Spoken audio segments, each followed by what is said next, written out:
Hello and welcome to Campaign Comrades, your favorite leftist gaming podcast. Are y'all ready to go super fast and Gotta go fast. elevate new Faster, sexual faster. archetypes in the marketplace? Oh, I'm ready. What the fuck are you talking about? Fastest hedgehog. That's that. And again, we've gone over this. What is your sexual archetype that you are elevating? Many of us here, could fall under the fastest hedgehog at some point in our lives. We swear it's never happened before, though. I'm cutest bat, so Ooh, shout out to Rogue. I'm leaving. Immediately jumping into the most deranged part of the fandom, because let's be honest, Rogue, she'd be nice with it. Yeah, she could get it. She could give me COVID-19. Jesus Christ.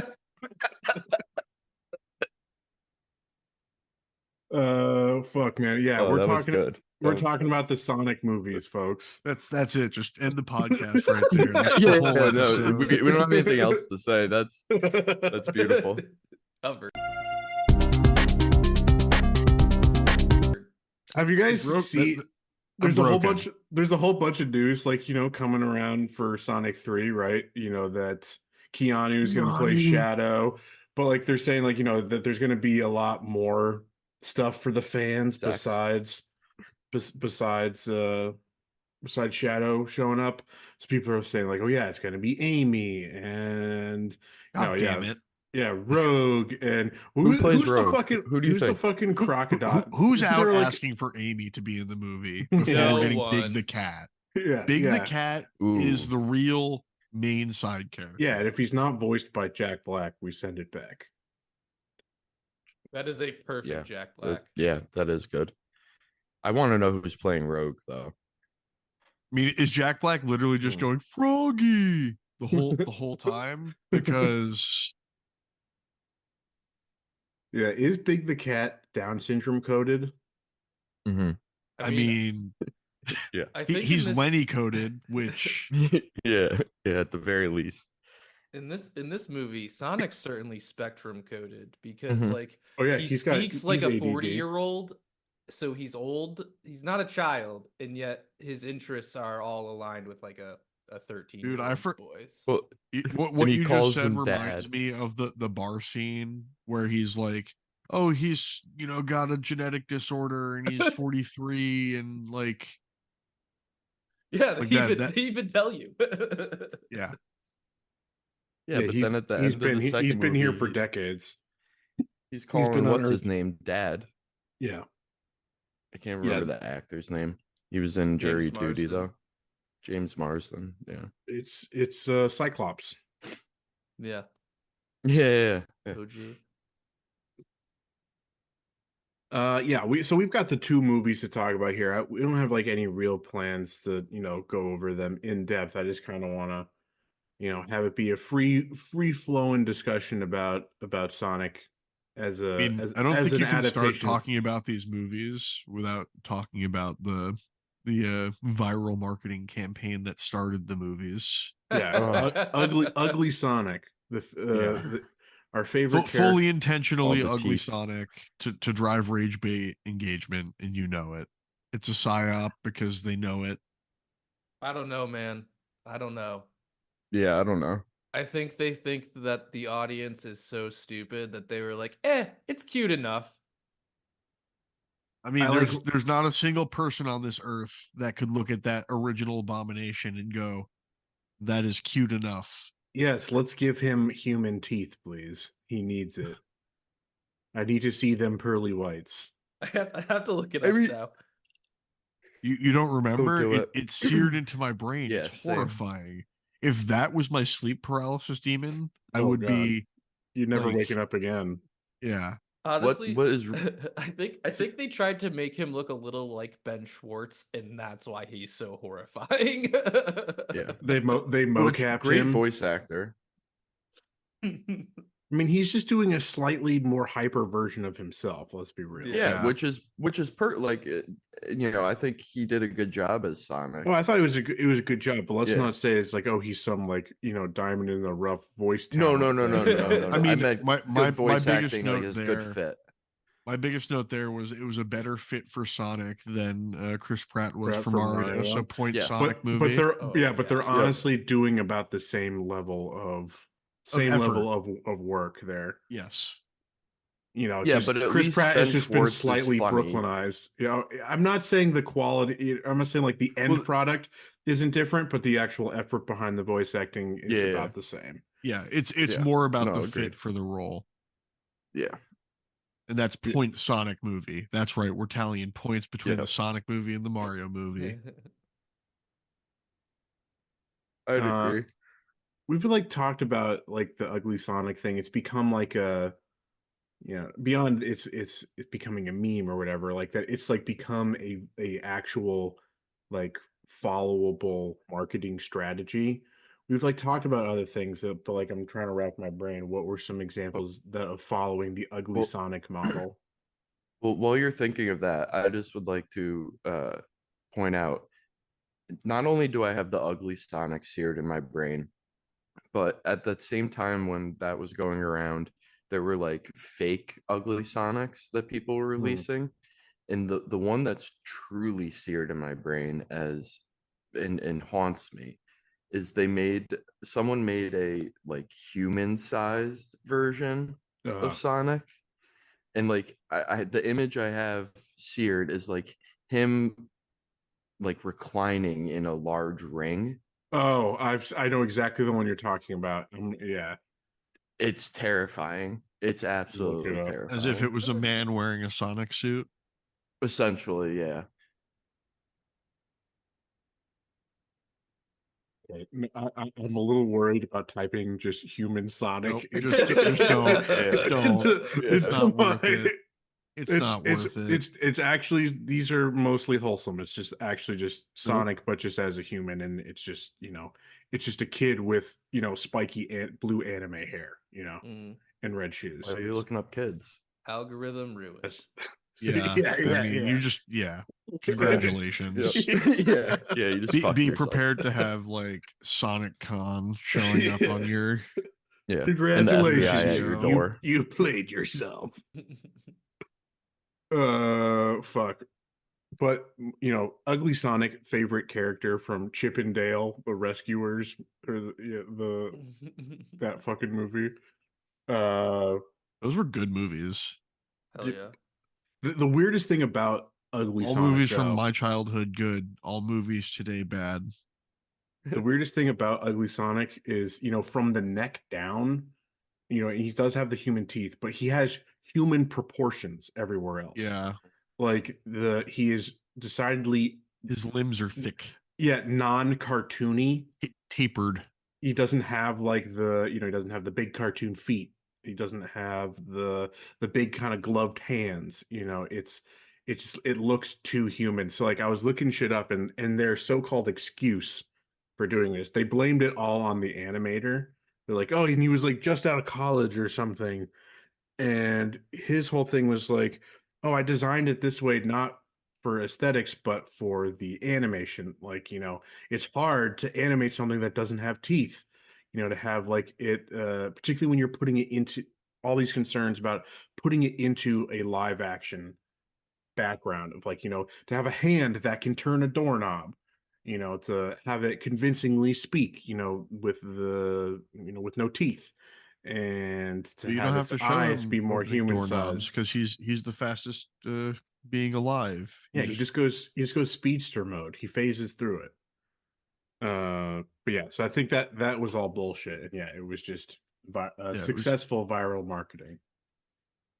I mean, I'm interested if like there were first iterations of Longclaw that were different and terrifying. Like, were there different iterations of the Enchita? I liked how Echidna. I liked how cowardly they were. They absolutely would not traumatize children with like a parental death at the start of a movie like they used to. So she takes an arrow and then it's completely okay. Yeah. Like they show her like backing off from the portal to like hold them off, but like that leaves a sliver of hope that she's alive. Like we got to Bambi that mom. Really set the story for Sonic. He's alone in this world. He's got to go to the mushroom kill world. her. He's got to go to the mushroom planet, which isn't an allegory for Mario. Yep. I was wondering if there is ever a mushroom level in a Sonic game, and that's what they were referencing. Other than, this is the cursed Mushroom Kingdom. Yeah. This is the prehistory of the Mushroom Kingdom before. No, this is the post-history. This is what happens when Princess Toadstool's reign runs complete. Have you ever noticed this is what toads turn into? They become the mushrooms. The mushrooms are toads. Well, it's really the Sonic developers knew that, Chris Pratt's Mario was going to be lead to the apocalypse in the Mushroom Kingdom world. Well, putting the two up against each other, Sonic, the original one, was largely I think it's a better kids movie. Sure, but it was largely considered to be one of the better Yeah. It was video game movies. Wasn't it the best video game selling movie before Mario? Well, I thought similarly. What we're probably confusing it with is that it was probably the highest rated. Like, not highest critic. No, because I have like the gross stuff up here. It comes in under Prince of Persia, which was made 10 years before that, right? Oh, it might be accounting for inflation there too. Because there's like a fun stat where Godzilla 1998, if accounted for inflation, is the most profitable Godzilla movie. Interesting. Yeah. I don't see a little asterisk here that says anything about inflation on this list, but I would probably assume so if they're counting these balls. Yeah. Folks, if you're looking at like the cost of movies nowadays and how Sonic, stacks out to it, you should just check out for yourself, Google Sonic inflation. Oh, damn it. Thank me later. This is a PSA warning from the editor. We are not responsible for anything that happens. People who follow through on what is said on this podcast. I am not a lawyer. I am not, and none of this is legal advice, but yeah, we're good. Yeah, so Sonic's currently sits at number 9, was at its peak at number 6. There have been several surprising that have come out since then that have pushed it. I would agree. It's surprising. I actually think it's a pretty good movie. The first one in particular, a tight 90. We'll get into it, but there are parts of the second one that I like better. I agree, but I do mostly just Idris Elba talking to me as an echidna. And like just trying. I don't know what happened to Idris Elba, because the same thing happened in Cyberpunk Phantom Liberty. The man who really made his name playing an American character in Stringer Bell in The Wire, clearly can do at least a regional American accent. Give us some of that Baltimore accent. In this part of his career cannot hold his English accent back. You hear it all the fucking time now. He can't help it. Can't help himself. I don't know if he had a stroke or something. It was crazy to me when Knuckles looked at the screen and said, "It's Tuesday, innit?" Yeah, oi bruv. Oi Sonic bruv. It's Tuesday. Time for some knocks. Clack clack. I wonder if that just has something to do with like when you're doing voice acting as opposed to real acting. There's some sort of I think there's probably something there, right? It's just that that's why I'm never an advocate for big name Hollywood actors to do voice acting roles, because they're not good at it, and they think that they can kind of phone it in. That they think that they can just I'm just sitting in, I'm getting paid similar money that I would for counterpoint Robin Williams, a month's long shoot, and here I'm just in a booth for like 2 days and get paid. Yeah, and I feel like I'm gonna put this minimal effort in. You're just reading your lines, so it's probably so different than actual acting. It takes a different. Hold up, pause. Say voice acting is actual acting. but I meant like this is a live PSA. This is from the voice editor. for voice actors. They have the craft behind it, right? They know how to get into character. Yes, in exactly. the different setting. They know how to act in a little booth, right? They have those tools that a big name Hollywood live action actor just doesn't have. More self visualization. It takes more creative muscles, to. I mean, and I would just assume that, like, when Idris Elba is doing his American accent, when he's doing live action acting, because he's with other actors doing an American accent or speaking, in that dialect. See, what we don't know, he's more immersed. He's more immersed. Yeah, exactly. What we don't know is that Idris Elba's real voice is more like Pee Wee Herman, and that his English accent is him putting on an accent to cover his real voice. So sometimes his like because I'm a dude playing a dude disguised as another dude, levels of. Yeah, so in terms of film rank of adaptation, highest grossing rankings, obviously Super Mario Bros is at the top, but what came out after the first Can't wait for Hedgehog Minecraft to take over that pushed it down, obviously the sequel, but then you've got Uncharted, Sonic 2, and there's one more. I can't believe Uncharted is. Well, I guess Super Mario is the one that came out after that pushed it down. Yeah, because it went from 6 to 9. Nice. And those are the three that pushed it back. But Sonic 2 currently sits at number 6. It's still wild to me that Warcraft is the third highest grossing video game movie of all time. A lot of money. I mean, World of Warcraft has sold a lot. I say that's one place where President G has failed us. Does it come back to China? Because Blizzard has come back. No, that wasn't what I was referring to. But yeah, there is that. But no, that's where Warcraft made its money, was in China. Oh, well. That's where secondary failure is letting Blizzard back into your country. Detective Pikachu sits at number 2, and then obviously Super Mario Bros. With the 1.3 billion. Really, Detective Pikachu beats Sonic by that much. Pokemon fans, man. Yeah, Pokemon. Yeah, fans. I mean, truly, Pikachu is 450 million. So I know this was a thing in the 90s where it was like parents viewed Mario as the safer of the two games for like their kids because like Sonic was the edgy one. Like I'm eating corn dogs, man. I'm acting up. I'm jumping on the bed. I'm high on sugar. I wonder if that's still carried through a little bit. Where it's like I'm gonna take my kids to Pokemon because it's like the safer kids movie. So Pokemon came out. I don't know, but it sucked.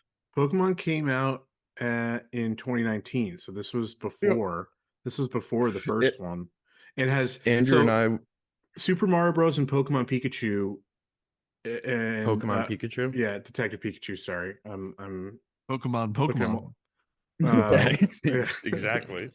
Might as well just said that. Yeah, Super Mario Bros. And Detective Pikachu, both have sat at their respective positions. Nothing has, topped either of them. Although that's weird until the Minecraft movie comes out, and the Minecraft movie is going to be the first time you ever see in a movie theater filled with a movie going on, TikToks and with Subway Surfers. Yeah. Detective Pikachu was not a good movie by any means. Coming from I thought it was all right. The podcast Pokemon fan. I even saw it on acid with Andrew, and it wasn't that good. Interesting. You didn't actually go to a movie. You were just sitting in an alleyway watching a rat. Eating popcorn, so much popcorn that I got a stomach. That wasn't popcorn from the acid. Yeah, exactly. It's just rat shit. Is it me or is this yellow rat talking to me? Yeah, exactly. I was Detective Pikachu. Yeah. Yeah, we're gonna have to do that one for the pod eventually because again, we are kind of running out of. There's surprisingly only so many. There are really only so many adaptations that we can pull from. You see, this is when we start doing our own OC adaptations because we're talking about Sonic that's relevant.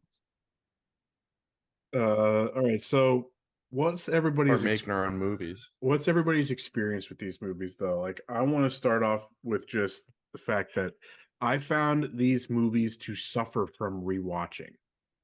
I had a better opinion of them from my first watch than I had from my second watch. Not that like These were my first watches. So not that it really went down for me, but like I don't find these to be super rewatchable. I mean, that's generally speaking how kids movies work. Right. I was thinking the same, like how I didn't really love the Super Mario movie, to begin with either, and I would probably like it even less if I were to watch it again. But these, like, I was just like kind of juxtaposing it with our favorite, FX movies like that. Like, this is not one that would just get thrown on TV, right? Except for the free movie channel that Matt has. Yes. It's currently on Spy Kids still, and it's pretty banging. See, that's sick. That's dope. Yeah, that is dope. But yeah, also talk about movies that don't hold up. No. It's just, Spy Kids doesn't hold up. No, that's just a nostalgia, just memory. Yeah. I promise. Not even Spy Kids. I bid you all don't go watch it and ruin your memories. Not even with Steve Buscemi and Spy Kids 2. I mean, the first two are better. Does God hide in heaven because he too is afraid of his own creations? One of the hardest lines ever delivered of a man haunted by his own creations. Yeah. I still just loved the idea as a kid, just like you got the little, like, freeze dried packet that you put in the special microwave, and oh fuck, you got a Big Mac. You got a Big Mac and fries. Yeah. I just love the thumb people. Yeah. Thumbs. The thumbs. Back to Sonic. Man, Shark Boy and Lava Girl. Well, that one was never good. That one was never good. Yeah, never held up. That was worse than the third movie, and the third one was a horrible movie. Yeah. I don't think I watched the third Spy Kids. I'm a traditionalist. That was a 3D. That was a 3D movie. Yeah, where they're basically in the multiverse or in a game. Multiverse. They're in the metaverse. Oh, well, so there we go. There's another adaptation. Elijah Wood is the guy. Yeah. I do remember that. He's not the guy. Oh yeah. I've kind of felt the opposite in that I was more favorable rewatching one than I remembered feeling initially. I didn't dislike it initially, but I was like, this is a pretty good kids movie on rewatch, and I didn't necessarily feel that way the first time. I bet you if they put Rogue in the movie, infinitely rewatchable. Yeah, they're gonna have to bump that up to, if this was G, they're gonna have to go all the way to PG. These were PG. I don't know. We might need PG-13. Yeah, these are PG because there's some like questionable language usage at certain points, quote unquote. I will maintain that that Jim Carrey is the star of the show. Yeah, perfect casting. But he's better in the second one than he is in the first. Yes. One. Just like he figured out the role. One point that I don't want to miss is just a little detail that I loved was at the end in the climax of 2 when he's got his big Eggman robot. That how they have the robot capture the Jim Carrey movements, like when he's running and he does the big arm swings, and then also the running with the fingers. Was very silly to me, and those parts got a good chuckle out of me. My biggest takeaway on rewatch was again I think the first one has a lot of good kids movie marks. Like it's got a lot of the there's some good lessons that are taught through humor. It doesn't err too far into the skibbity toilet type humor or anything like that. Although they do make Sonic floss at multiple times. He flosses and twice. Jim Carrey flosses. He does that in the second one. In the second movie, he tells Knuckles like, if you don't know how to floss or something, you're. And then Jim Carrey hits an incredible, flawless floss multiple times. I mean, Jim Carrey is. Jim Carrey is a natural athlete. King of physical humor.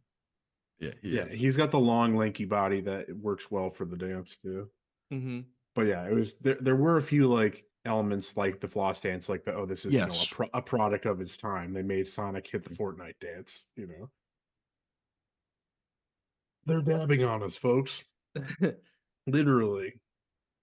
One of the things I really came to think while rewatching these is that I honestly think the speedster scenes might be some of the best we've gotten on film. I mean, it's the obligatory one, right? It's the it's he basically if this was Cinema Sins. This is a trope. So he basically does the exact same scene from the X-Men Days of Future Past or whatever, the Quicksilver scene where, puts on headphones, listens to the song, has people kicking themselves in the balls, like takes like a bite out of pushing bullets around. Yeah, it's almost like beat for beat exactly the Quicksilver scene. But they do it a bunch, which I kind of like it, and it doesn't. It's the only way you can quantify super speed in a way for people to see it. Or else it's truly just like, you've got the blue flashing across the screen, which is just like, and then he's pulling the SpongeBob. You want to see me run to that rock and back? You want to see me do it again? Yeah, very true.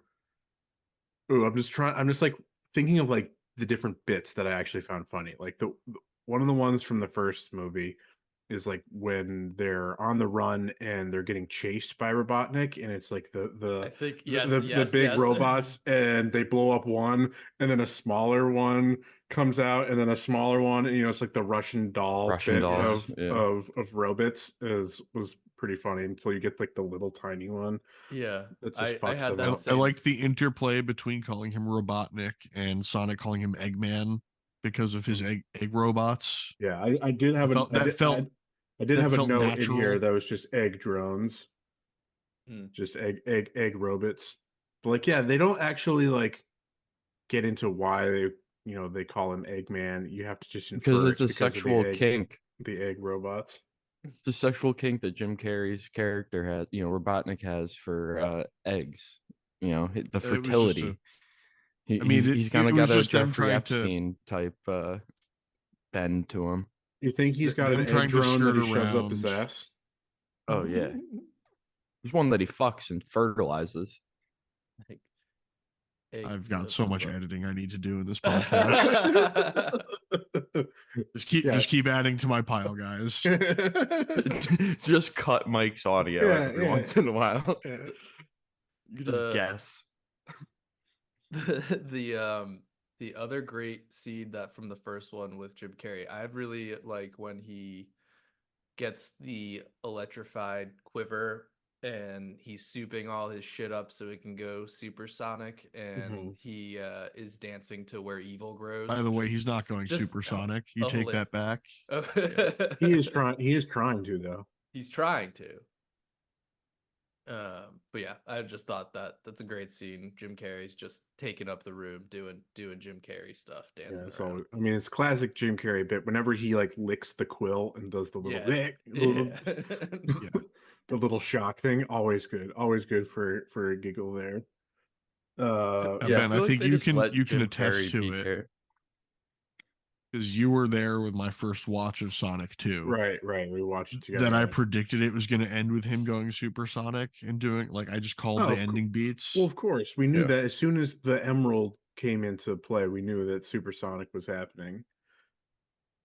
Anybody who, is remotely familiar with it knew that was going to happen, yeah. I enjoyed the supersonic scenes. I thought they were cool. Especially because you get the so much of the Jim Carrey movements, around it that were comical enough. Just wait until you see Super Shadow. I love the bits of like Sonic is just even more kid-friendly Dragon Ball Z. Yeah.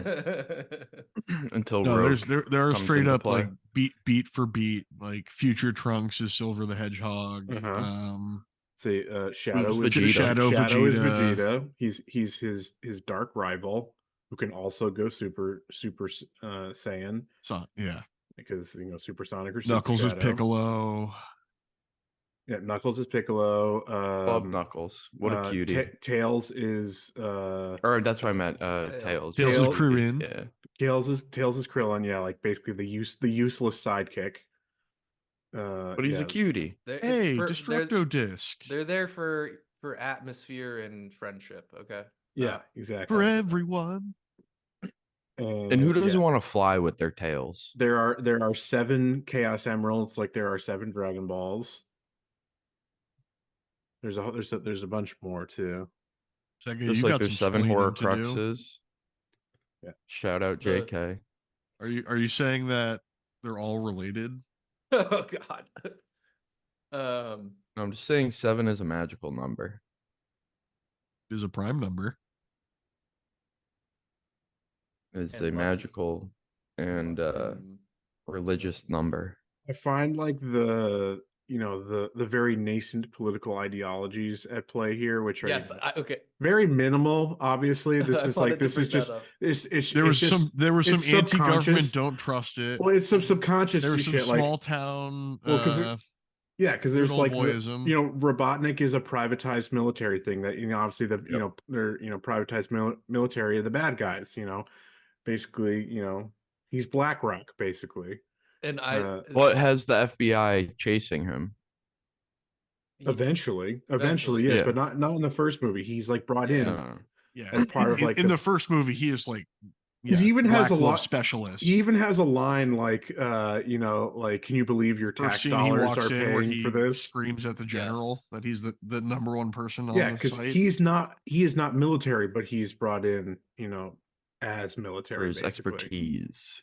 But then basically the dad character it's basically just propaganda in the first movie, where he's got this line where he's like, when he's talking about wanting to apply to the LA.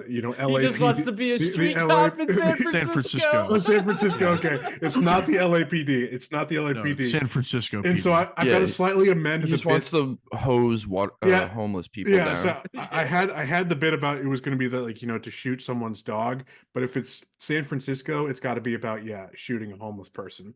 But so it's like how the actual line is like something along the lines of, I can't wait for someone to turn to me for help in a life or death situation, and then for me to panic and shoot their dog, but instead it's like for me to panic and kill a homeless person.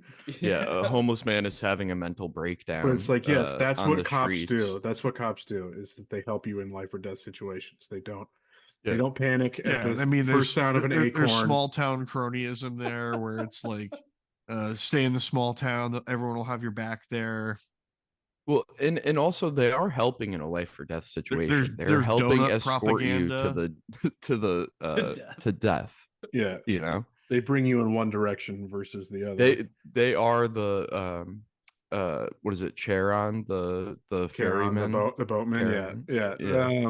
But like, did you notice how in the second movie, they really move away from him being a cop? It's like he never has the uniform on. He never has the badge. He's just goofy James Marsden. He's dad. He's dad. Because the actual thing is like, he's on vacation. They make one line where Wade, his subordinate, is like, he's the sheriff for the weekend or whatever. So it is still saying that we're not fully moving away from continuity, but going from releasing and being produced pre-2020 to then this one was the sequel 22. was in 22, where public opinion about the cops even went further into the toilet. They're like, oh, maybe we shouldn't make him a police officer. No, they should have leaned into it more. Had Sonic witness James Marsden kneeling on someone. Yeah. on what's his face, Stone, the what's his face's Robotnik subordinate. Yeah, just because he's the closest to a black character. He's the only in person of movie. color like you see in the entire movie, Yeah. basically. Yeah. Well, So it hold must on. be him. Actually, no, that's not true. That's not Marston's true. wife. Marston's wife. Hold on, Yeah, and her sister. Well, yeah. Whoa, whoa. Yeah. Well, but then then the sister's fake Ben's fiance. just like women don't count. Yeah. I mean, generally speaking, most of their scenes could have been wiped out, and the movie wouldn't fundamentally change. Matt like sent a meme Correct. last week or something about Sonic 3, and it's like don't worry though, we're gonna get a solid 40 minutes of somebody and all their friends, and I just sent back the meme just like, who? It's like I don't remember these people. It's like, why is this stuff that I should care about? But we're platforming women and women of color in these movies, making them angry at but is it like, really fiance? because it ends up tying up one of them in a chair and calling her hysterical, basically, and just steering into the like unconsolable black woman. She does suck though. They love those tropes. And who also wants her sister to dump her white cop husband repeatedly. Yeah. Just which I guess fair. Fair. Yeah. No, based. That. I mean, that is... so there's a whole like statistics. It never has anything to do cop divorce rates, and it has nothing to do with him being a cop though. She never mentions that. That's you see. I always read the cop part as implicit, as underspoken, but no. I think it's just that he's a small town hick from Montana, and we're from San Francisco. The small town hick. He's Cyclops. God damn it! Yeah, I always saw it as more of a class thing than anything. It's just that he's not worthy of you. This was what not that there's a 40% chance that he beats you at home. Hey, James Marsden is hot though, so she should be. He was pretty quick to fire with that trank gun. I did like the bit in the second one where the fake fiance, played by Shamar Moore, it's like they're all, he's literally flexing on him. It's supposed to be like, oh, look how hot Shamar Moore is, and then James Marsden, they're supposed to look small and nerdy or whatever to him, and then does a flex, and then you could just see the bicep just huge. It's like, what the fuck? I was like, damn, James. It's Cyclops is nice with it as well. I don't know what you're talking about here. I mean, he's been training with Sonic, speed bag style. They're putting him through the Hollywood emasculation ritual. I would like to say that he's definitely not the Donut King. The donut trope was funny. Yeah, Donut Lord. Yeah, that was a funny trope, and I'll take any barbs, any stings at the police, no matter how tropey or played out they are. I don't really. For me, Ben, you nailed the part where he talks about wanting to be a beat cop in San Francisco. For me, all I pictured was him trying to stop a robbery and just immediately getting domed, just like a bullet through the head. Immediately, like that's what's happened. Like, come on, first day on the job, shit. Like, oh my god, I finally got my dream job. I'm on the beat, and his partner's like, rookie, you can't take it light out here in the streets of San Francisco. Too rough. And then it'll be his own partner who domes him. Yeah. Or they're trying to use riot stuff, and he takes a fucking beanbag to the eye and tases himself in the balls. Yeah. I had this one little thing that I noticed. He gets accepted to the final evolution of this movie would be Sonic helping him as a cop to finish off the propaganda. It's going to be a buddy cop movie, literally. Yeah. Sonic doing the speedster stuff to make all of James Marsden's goofiness work as a cop. Like he takes the taser that's about to hit him in the balls and puts it on the guy's neck. The other bit about the San Fran politics that I wanted to point out is this little thing where at the very beginning where he gets accepted to the San Francisco Police Department and the wife is looking at places to rent or to move to, and it's quick, you see a little shot on Zillow of an apartment to rent for $4,600 a month. And I'm just that's sustainable. That's good. Can definitely do that on a small time, veterinarian and beat cop salary. sounds good. Just like, yeah, the housing market in San Francisco is fine. There's nothing to worry about. I mean, same prices as New York, so. I mean, yeah, two of the most unaffordable places to live in the world. Absolutely. 100%. I think that's I do have one That's other it for the pod. That's all we got. Yes, I do have one other note. Say it's just like I was just like, popping in and out of my notes app, just like jotting down little funny things.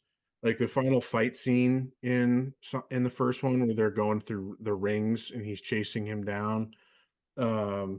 When they end up in Egypt and Sonic is running up one of the pyramids. Destroys the Sphinx? Destroys the Sphinx first, but then Robotnik's like, "You're not allowed up there. That's one of the 7 wonders," and then proceeds to shoot it with a rail cannon. It was a great line delivery by the great Jim. by Jim Carrey. It was good. "You're not allowed up there. That's one of the 7 wonders." Gadoosh. There's only 6 wonders now, folks. Also, for some of our younger listeners or our Malaysian listeners that may not be as familiar with Jim, he was in oh fuck, I just lost the name of it. It was a BET sitcom. Oh, In Living Color. It wasn't a sitcom. In Living Color. It was a sketch show. Or sketch show. Yeah, sketch show. He was awesome. In Living Color. That's where he really got his start. It was awesome. Yeah. That's why he's so funny. I used to have some of those seasons on DVD and watch them. They were so good. It was on BET though, right? I mean, it was done by the Wayans brothers. I don't remember. Yeah. I never watched it on TV. I only watched because like my dad told me about them and about a bunch of the characters and a bunch of the sketches. Like the one that he really got me into was Homie the Clown. It ran on Fox. Who would beat people with a sack of nickels. That's fucking hilarious. Which is one of the Wayans brothers as a clown, just beating the shit out of people. Homie, don't play that. Shouts out to the Wayans brothers. And it was the good Wayans brothers. Family. It was the good. Yeah. It was the good generation of the Wayans. Yeah.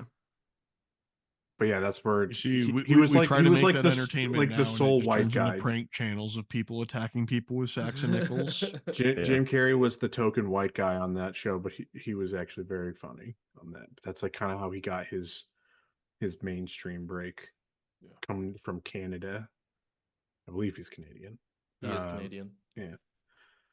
I did not know that. Fucking Canadians coming in here, stealing our jobs. They're infiltrating all of your media. Yeah, build a wall. You'd be surprised how many people are Canadian that you didn't realize. Yeah, I know. I learn one every day. Did you guys? Time. Oh no! Did you guys notice that Knuckles is basically just Drax from Guardians of the Galaxy? Just the super literal alien guy. Mm-hmm. Yes. Doesn't understand jokes or innuendo. And to that point, they should have just gotten That's not how Knuckles' character is. The real Knuckles is the guy who sits behind the desk and approves women on YouTube. Waifu selection approved. Speaking, it's either that or he's Ghanaian. Or is it Ugandan? Ugandan Knuckles. Oh my god! Can we find a way to add that to the episode title? Something Sonic and Ugandan Knuckles 2.5. I will say I liked in the first one at one point Robotnik uses the Japanese word for interesting, and I think that's them telling us he's a weeb. So he's a weeaboo canonically. I mean, Robotnik. I thought you were gonna say he used the Japanese word for running. Oh boy. I'll leave that one in. Nope. Sure, that's what he meant. Yeah. So he says that to Knuckles. See how that see how that plays. Yeah. that I was going to say, for canonically speaking, Robotnik is Russian, and there's got to be some sort of Russian weeb Japanese pipeline there. Yeah, for sure. Oh, there he says for a couple sure is lines a in different Russian languages. to America turn Japanese weeb pipeline. I've met many of those. Yeah, he says That's because you're looking for a point. very specific demographic of hair color and facial piercing quantity. And that just tends to disproportionately fall from that ethno state. Fair. What were the major improvements, though, you guys think that they made in Sonic 2 over the first one? Because I do think in a lot of ways it was better.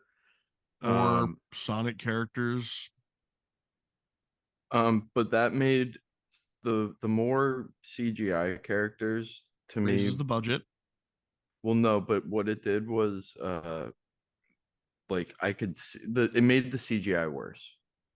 I could like see too much of like the gaps between especially when humans were gaps between like real reality characters. and fiction, I could just be like forgetting it, but there are less times in my mind than in the first one where a human is like actually touching the one of the There's animated. A lot of James Marsden Sonic interactions in the first one. Yeah, he's picking up his limp body like 5 times, and it's just like, oh, you're carrying nothing. There's nothing in those arms right now. They knocked out a child and they put it under a blanket for him to carry. But it was even like because like when Tails and Sonic were like questing and they were interacting with the world and like at the bar and just even like the physical environment. Well, let's be real. Besides that bar, none of those things were real sets. That was all fair. All like the mountain scenes and all that shit. That's all CG. So that blended in fine. Yeah, that's fair. If you go one layer deeper, it turns out all of those sets were cake too.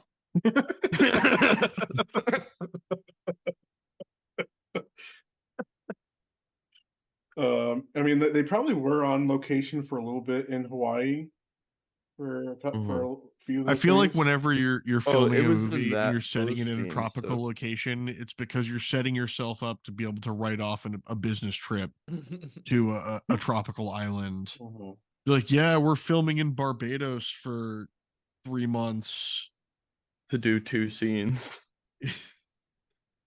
We're gonna cut all of these scenes from the movie later, but it was worth it. Spiritual awakening. Yeah, we're like only your using shirt, one flashback. Your shirt is giving the like green blue like dress changes. I have felt it has changed color multiple times during this recording. Very well could. Is it saying Yanny or Laurel? Speaking of being in 2020, yeah, I don't know. I which one do you guys think like is the better movie? Which is more entertaining? Which I think Sonic 1 is a more pick up and put down movie that you could like as a parent to a child sit down, watch and be like, okay, we're good with this. We can do this again because your kid's going to want to watch it over and over again. I don't know, say for me, just like with Jim Carrey being what would draw me in as as an adult each time, I find his performance better in the second one, right? So I find that one a little bit more rewatchable. Yeah, I struggle because I think like I like one a little bit better as a movie. I think Idris Elba really kind of phoned this one in. Are they doing a movie or a TV show with him? I forget. I think it's a TV show. Of Knuckles? Weird. Yeah. I think it's a show. But yeah, Jim Carrey is better in the second, and that I'd agree. is where I struggle because like he's awesome. He's that part where I just think that the propaganda in the first movie is just better. Yeah, when he's playing air guitar, it's like that is a good bit. That's a good bit. Are they pulling a reference? Do you think like when he absorbs the chaos crystal, the chaos gemstone, that they're pulling a reference to the Sonic Olympics game where you can play as, it's like basically the negative Eggman. I'm gonna make sure I enunciate that there, because that's the so that you're not saying the Japanese word for running. Yeah, because I believe it's just Negman. Cut that. What do you think that's a reference there? Because like they changed his suit and his character. Do you think that's a little bit of a reference, or am I reaching? I mean, I think anything in the Sonic fandom counts as reaching. Calling anybody a fan of Sonic is a reach. Saying that there are people who exist who are like, I really enjoy Sonic the Hedgehog and he is my favorite character. I like chili dogs. I am not programmed. I am not a product of PSYOP to create obese children in the 90s. Listen, Matt, I think your hate is misdirected. I think Sonic's cool and fun and good. I just think the people that make the Sonic has gotten games, to Andrew. I just think the people that make the Sonic games are bad. Like I never like felt like I had a clear understanding or like depiction of who Sonic was as a character growing up. Correct. I agree. I liked the animated TV show. Let's say even though something something like Mario doesn't have any like actual outward characterization, it was like, oh, a silly Italian. And a silly Italian man who goes wahoo. Laugh at the Italian clown. I still had a better sense of character for him than I did for Sonic. Well, because he's an Italian clown. Pizza pie. A Mamma Mia. That's a spicy meatball. Like, yeah, has a more cultural pull for me. Yeah. Yeah. And you have a reference for that. Like, what the fuck is a blue hedgehog? Yeah, this blue rodent that goes very fast. I mean, for me, it was what the fuck is an echidna? Yeah. Why not just do porcupine? Because Matt, you used to be a Sonic fan at some point, right? Was that the case? I played Sonic games. That does not necessarily make me Sonic fan. No, I thought he's like, let me be clear. Yeah, I thought be clear. I thought like, and when I'm saying like used to, I mean like I said that time ago. Sonic Adventure and Sonic Adventure 2 are probably the best 3D games that they've made, and they've been trying to emulate that since. And those are the ones that I've played. So, if you can explain your disdain for the Sonic fandom. It depends. It depends on the year. Depends on how I'm feeling on the day. It can stem from the fact that they will talk themselves into a game being something it never will be before release. We'll buy it in droves so that it creates funding for the next one to be made and lied about. And then they will gaslight you into trying to believe that what it was isn't what Frontiers it is. Is good. It doesn't play like dog shit. Matt, are you not describing Pokemon fans? I mean, there's a lot of crossover in that Venn diagram. Yeah, looking oddly circular. Bare bones, Pokemon is a better game. Okay. Coughing baby versus coughing baby. Okay, do we want to just head into we've got two movies here, but we can kind of lump them in together and give one rating for the Sonic movies in terms of adaptation. And do we know what we gave Mario? I don't think we do it, Mario. Oh, we didn't do Mario. No, we did the original old Mario. Yeah, again, we did based Mario. Is one that I would absolutely enjoy rewatching because they did something interesting there. There's enough weirdness. Have it on DVD. Yeah, I've got it right behind me. I've got it right behind me on my shelf. I display it with pride. There's two Mexican guys playing Italians in a Japanese video game movie.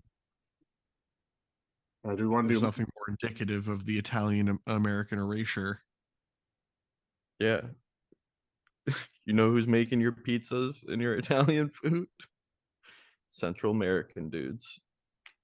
Or German people. Or Albanians. All right, who's brave enough to give these movies a score? And we'll do Cowards, the lot of you. 7.8. And this is as a movie. Yes. And that's because I'm grading it curved on the fact that it's definitely a children's movie. Mm-hmm. Yeah. I'm not that close to an 8, but I'm going to go 7.5. It's above a 7 for me. I do like these aren't. It's between a 7 bad. and an 8, and I'm giving it the slight bump because it's definitively children's movies that are like leaning into that pretty well, and they do their thing. Mm-hmm. I'm going to go 7.5 as well. I am pretty close to Matt. I'm going to do a 7.7. Just because Jim Carrey does a lot of heavy lifting. You cowards coordinated that to make me go first so you could all slide in under me so that you could set this up for a social media campaign to make me the Sonic fan of the Yep. You know how many OCs are going to be sent to my DMs? So that gives us a average of 7.6 for the movie. I think reasonable. That makes sense. I think that's totally adaptation fair. is going to be a weird score. Yeah. Because it does a good and doesn't do a good job of adapting at both. I got to give it points in its adaptation for just casting the actual Tails voice actor as Tails. Like, that's sick. I did not realize that. I dig that. I dig that all the way. I don't know. I'll go out there. I'll say I'm going to be probably roughly about the same, probably like 7.5. You know, because I think the best thing that it can adapt, and it does it better than a lot of the recent games, in that like it does give you a good impression of speed, right? And that's one of the hardest things that they've found to do in any modern Sonic game. Just look at Frontiers. Just, you know, like you do not feel like you're going fast at all, particularly when you are going so fast that the world can't fucking load around you. I was going to say, I actually feel really fast when the world isn't loading around me. Run so fast you leave the game world.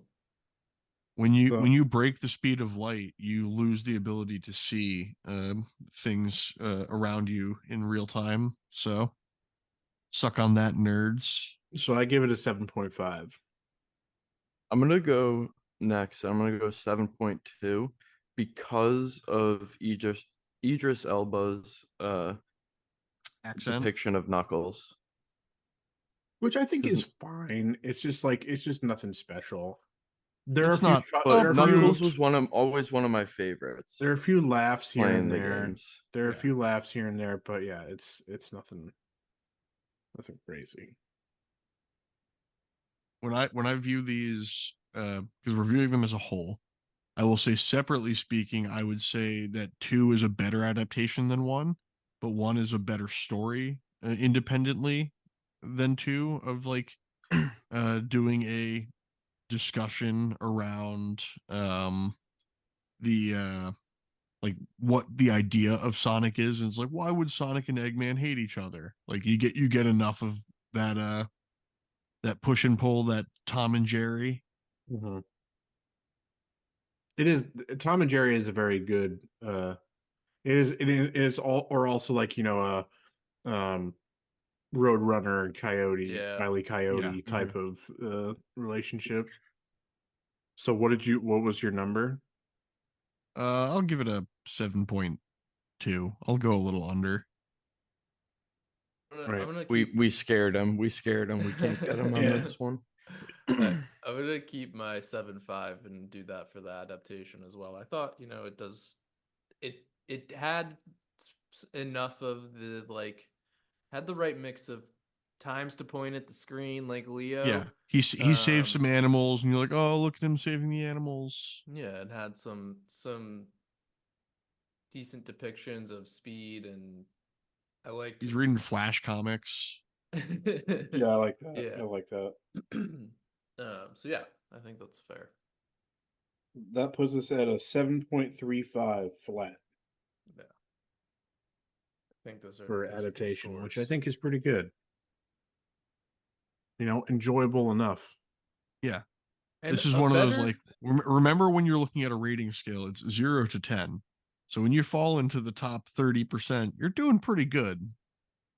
And for me personally, I'll just say these movies way outpaced my expectations. Right. Oh, yeah. Regardless of ugly Sonic shit, like just the idea of what these movies might be, these were much better than I anticipated. I'd agree. All right. Any final thoughts on Sonic? What we hope to see in Sonic 3? Anything like that? I would like to see Shadow kill James Marsden with a pencil.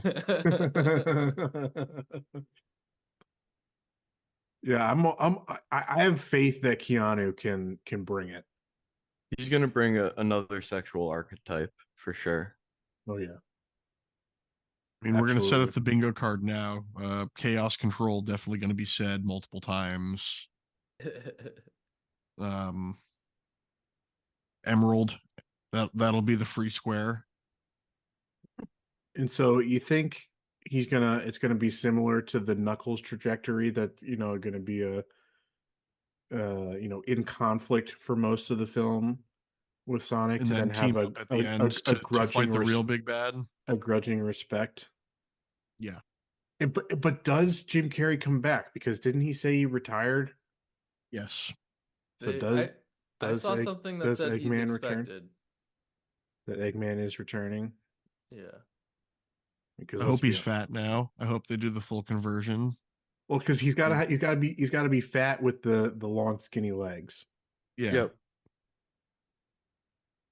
I hope they go that way. I like all the references to his mustache in the second one. Mm-hmm. Yeah, I like that they kept the crazy mustache. Yeah. I mean, the final thing that I'll say is that the one that caught me the most off guard, that I wasn't ready for when I was rewatching again last night in the first movie, was when he's knocking on James Marsden's door and tries to get in, and he's like, he tries the whole, like, I'm an electrician thing, and gets shut down. Mm-hmm. And then he's like, okay, I'm just going to tell you who I really am, blah, blah, blah. I was like more successful as a baby spitting out formulas while you were spitting up formula. And James was like, I was breastfed. He was like, rub it in my face. That rub it in my orphan face. Why don't you? Yeah, that was a good one. that one got me. Yeah, that was a good one. Yeah, that was a good one. That was a good one. Yeah, he had some great one-liners, like that. I am more willing to credit to him improvising. Yes, I feel like that was an improvised line than somebody writing, because I don't have faith in the major Hollywood writers anymore. They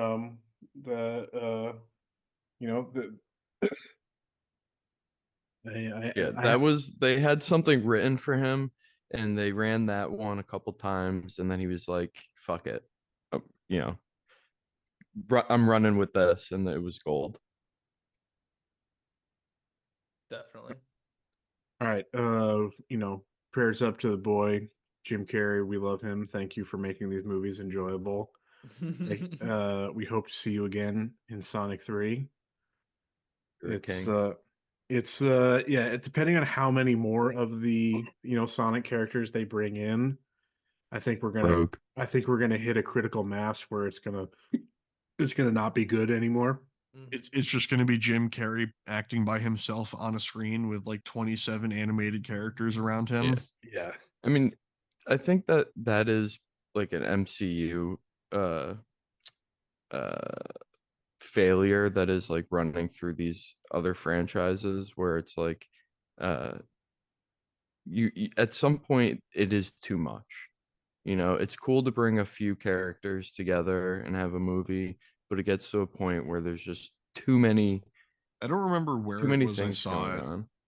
but they were saying that basically, like, whenever you're watching one of these movies and you're like, man, why am I stuck watching these people instead of watching like a giant lizard and monkey fighting, or like, why am I with all these people instead of Sonic running fast? It's like, because that costs a lot of money to animate and these people don't.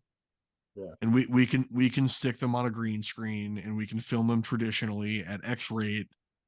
And we could exploit their labor. I do want to see big monkey fight with the Thanos gauntlet.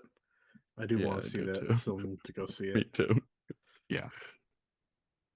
Because while the critics about Godzilla. Yeah, the critics may be middling on it, but the real heads know, the real fans are out there. 91% fan rating. That's all you need.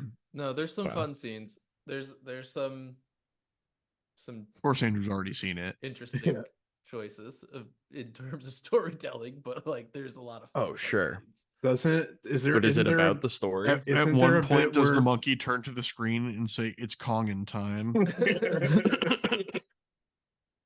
Doesn't he use the little kid orangutan monkey as a weapon at one point? Yes.